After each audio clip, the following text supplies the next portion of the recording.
여러분, 지금 이 순간 충청남도 당진에 위치한 한 공장 구석에서는 믿기 어려운 혁신의 현장이 펼쳐지고 있습니다. 한쪽에는 까맣고 부드러운 폐타이어 가루가 산처럼 쌓여 있고, 그 반대편에서는 이 검은 가루가 투입되자마자 황금빛 석유가 콸콸 쏟아져 나오고 있습니다. 단 1톤의 폐타이어에서 무려 450리터의 석유가 생성된다는 사실, 믿기시나요? 더욱 놀라운 점은 이 기술이 바로 독일, 일본, 미국 등 세계 최고 수준의 기술력과 수십 년간 수조 원을 쏟아부었음에도 성공하지 못했던 난제를 한국이 세계 최초로 완벽히 실현했다는 것입니다. 현재 미셀린, 브리지스톤과 같은 세계 1, 2위 타이어 제조사들이 앞다투어 한국을 방문하고 있으며 SK 인천석유화학은 10년치 생산량 전량을 미리 계약하는 등 폭발적인 관심이 쏟아지고 있습니다. 오늘은 이러한 혁신이 어떻게 한국에서 탄생했는지, 왜 전 세계적으로 큰 파장을 일으키고 있는지 그 전 과정을 차근차근 깊이 있게 설명드리겠습니다. 우선 우리가 반드시 짚고 넘어가야 할 것은 폐타이어 문제의 심각성입니다. 한국타이어공업협회 공식 자료에 따르면 2024년 한 해에만 한국에서 발생한 폐타이어 양은 40만 톤을 넘었습니다. 이 양은 매년 줄어들기는커녕 오히려 증가 추세에 있습니다. 전 세계적으로는 매년 약 3천만 톤에 달하는 폐타이어가 쌓이고 있는데, 이는 5톤 트럭 600만 대 분량에 해당하는 어마어마한 규모입니다. 이처럼 매년 엄청난 양의 검은 고무 덩어리가 지구 곳곳에 새로운 산을 이루며 쌓이고 있는 셈입니다. 그동안 우리는 폐타이어가 자연 분해되어 사라질 것이라 믿었지만 현실은 전혀 그렇지 않습니다.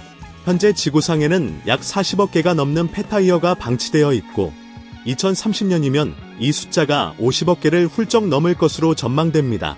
문제는 이 폐타이어가 자연 상태에서 거의 썩지 않는다는 점입니다. 완전 분해되려면 수백 년이 걸리며 땅에 묻어도 자연 분해가 불가능해 환경 오염의 주범으로 남아 있습니다. 그래서 인류는 결국 태우는 것에 의존해왔습니다. 환경 선진국이라 자부하는 나라들조차 결국 폐타이어를 소각하는 방식을 선택했지만 이 방식은 대기 오염과 탄소 배출 문제를 심화시키며 근본적 해결책이 될 수 없었습니다. 왜 폐타이어 재활용이 이토록 어려울까요? 그 비밀은 바로 타이어의 독특한 구조에 있습니다. 자동차 타이어는 천연 고무와 합성 고무, 그리고 30% 이상 포함된 카본 블랙이라는 까만 탄소 분말, 그리고 약 12%의 강철 철심이 정교하게 결합된 복합체입니다. 이 모든 재료는 가왕이라는 과정으로 황원자가 고무 분자 사이에 끼워져 3차원 그물망처럼 단단히 묶여 있습니다. 이 가왕 공정 덕분에 타이어는 고속 주행에서도 견고함을 유지하지만 동시에 재활용을 극도로 어렵게 만드는 걸림돌이 되었습니다. 일반 플라스틱과 달리 가왕된 고무는 열을 가해도 분자 사슬이 쉽게 풀리지 않아 원상태로 되돌리기 힘듭니다. 이 때문에 지금까지 폐타이어 처리 방법은 크게 두 가지였습니다. 첫째는 잘게 부숴 운동장 바닥재나 고무칩으로 활용하는 방법으로 경제적 가치가 낮고 환경적 효과도 미미합니다. 둘째는 시멘트 공장 등 고온 화로에서 태우는 방식인데, 이 역시 환경 규제가 엄격한 나라들조차 선택할 수밖에 없는 현실적인 대안일 뿐입니다. 폐타이어 속 석유 성분을 깨끗하게 추출하는 열분해 기술은 100년 전부터 존재했지만 상용화는 불가능했습니다. 기존 열분해 방식은 배치식 공법으로 한 번에 일정량을 처리한 뒤 멈추고 다시 시작하는 방식이었는데, 생산성은 낮고 비용은 높아 경제성이 떨어졌기 때문입니다.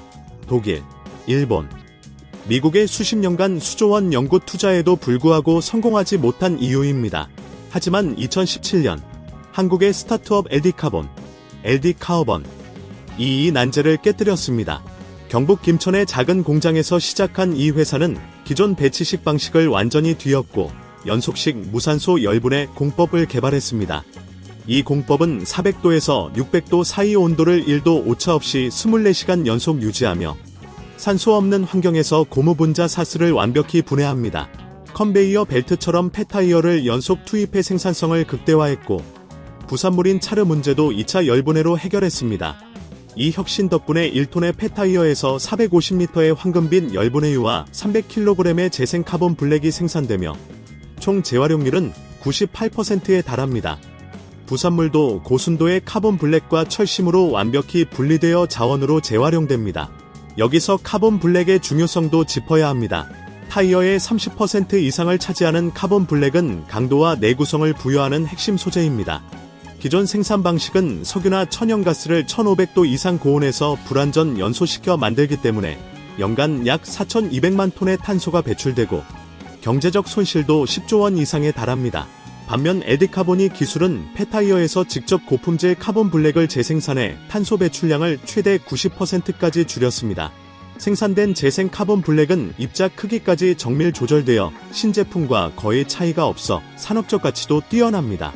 이 기술은 단순한 재활용을 넘어 환경 문제 해결과 자원 순환의 패러다임을 바꾸는 역사적 성과로 평가받으며 독일, 일본, 미국도 수십 년간 이루지 못한 것을 한국 스타트업이 이뤄냈다는 점에서 세계 산업계에 큰 충격과 감탄을 불러일으켰습니다. 에디카본이 재활용률 98%는 기존 업체들이 절반 이상 폐기물로 남겨 별도 비용을 들여 처리하는 것과 비교하면 혁신적인 수준입니다. 유용 자원으로 완벽히 전환되는 이 시스템은 유럽 환경 선진국들과 어깨를 나란히 할 정도의 첨단 기술력입니다. 독일 엔지니어는 이곳은 재활용 공장이 아니라 연금술사의 작업실 같다라며 극찬했습니다. 자원 부족으로 수입에 의존하던 한국이 이제는 폐기물을 수입해 고부가가치 원료로 재탄생시키는 도시 광산 강국으로 거듭난 셈입니다. 세계 타이어 업계는 이 소식에 술렁이고 있습니다. 유럽연합, EU은 2030년까지 타이어 원료 중 40% 이상을 친환경 지속가능 소재로 의무화하고 2026년부터는 탄소 국경 조정 제도 스뱀을 시행해 탄소 배출량에 따라 관세를 부과합니다. 이 엄격한 규제 앞에서 미셀린, 브리지스톤, 구디어 등 글로벌 대기업은 큰 도전에 직면했으나 한국 에디카본이 ESG 플러스 인증을 받은 재생 카본 블랙을 공급하면서 탄소 국경세 부담에서 벗어날 수 있는 경쟁력을 확보했습니다. 금호타이어, 넥센타이어는 물론 미셀린과 브리지스톤도 납품을 요청하며 주문이 폭주하고 에디카본은 2025년 4월 충남 당진의 아시아 최대 규모의 폐타이어 자원순환 공장을 완공했습니다. 9,000평 부지에 연간 5만 톤 폐타이어를 처리하고 2만 톤의 그린 카본 블랙과 2만 4천 톤의 열분해유를 생산하는 이 공장은 단일 공장 기준 세계 최대 규모입니다. 자동화율 99.9%로 24시간 무인 운전이 가능해 생산성과 효율성을 극대화했습니다.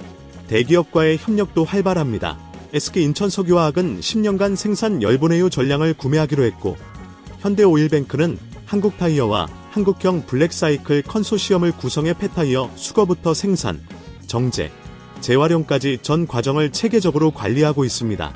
이처럼 기술 혁신과 산업 생태계가 맞물리며 글로벌 선도 모델이 구축되고 있습니다.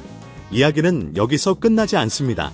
2025년 6월 대전 카이스트 화학과 홍순혁 교수 연구팀은 180년간 풀지 못한 난제인 황으로 단단히 결합된 고무사슬을 원래 분자 단위로 완벽 분해하는 기술을 세계 최초로 개발했습니다. 독일, 일본, 미국 연구진도 실패한 이 문제를 이중 촉매 기술로 해결한 것입니다. 이 기술은 두 개 촉매가 각각 고문의 황결합을 해체하고 동시에 분해된 분자 사슬을 고리 형태로 재결합시키는 혁신적 방식입니다. 마치 자물쇠 두 개를 동시에 돌려 금고를 여는 것처럼 한 용기 내에서 자동으로 진행됩니다. 선택성 92%, 수율 82%라는 탁월한 성과를 기록했고 별도의 정제 과정 없이 길거리에 버려진 폐타이어에도 성공적으로 적용됐습니다. 이 기술이 만들어내는 두 가지 주요 산물은 시클로펜텐과 시클로엑센입니다. 시클로펜텐은 새 타이어 원료로 재활용되고 시클로엑센은 나일론 섬유의 핵심 원료로 우리가 입는 옷, 컵, 낚싯줄, 자동차 에어백 등 다양한 생활용품에 사용됩니다. 즉, 폐타이어에서 고무뿐 아니라 고품질 섬유 원료까지 생산하는 화학적 연금술이 현실화된 것입니다. 이 연구는 2025년 6월 세계적 권위의 국제학술지에 게재됐으며 전적으로 한국연구재단 지원 아래 국내 연구진이 이뤄낸 쾌거입니다. 시장 전망도 밝습니다. 마켓 리서치 퓨처에 따르면 타이어 열분해 시장은 2025년 143억 달러에서 2035년 1347억 달러로 10배 가까이 성장할 전망이며 재생 카본 블랙 시장은 2030년까지 연평균 65% 이상 성장할 것으로 예상됩니다. 그러나 경쟁도 만만치 않습니다. 중국은 세계 최대 카본 블랙 생산국이며 폐타이어 회수율도 높지만 비공식적 처리와 인증 미비로 품질과 친환경성에서 국제적 신뢰를 얻지 못하고 있습니다. 반면 한국은 LD카본이 연속식 무산소 열분해, 현대오일뱅크의 ESG 플러스 인증 재생 카본 블랙, 한국타이어의 양산체계, SK 인천석유화학의 친환경 원료 공급망, 정부의 480억 원 국책 지원이 완벽히 어우러진 세계 유일의 체계적 산업 생태계를 구축했습니다. 30년 전만 해도 일본에서 기술을 배우던 후발주자였던 한국이 이제는 반도체, 배터리, 조선에 이어 자원 재활용 분야에서도 세계를 선도하는 나라로 우뚝 섰습니다. 특히 8년 전 작은 스타트업에서 시작된 혁신이 글로벌 판도를 뒤흔들고 있다는 점에서 그 의미는 더욱 큽니다. 외국 전문가들이 당진 공장을 방문할 때마다 한국의 기술력과 산업 시스템에 감탄을 표하며 어떻게 불가능하다고 여겨진 문제를 극복할 수 있었냐는 질문에 대한 답은 간단할지도 모릅니다. 기존 방식을 과감히 바꾸고 문제의 본질을 집요하게 파고들며 끊임없는 도전과 창의적 해결책을 찾아냈기 때문입니다.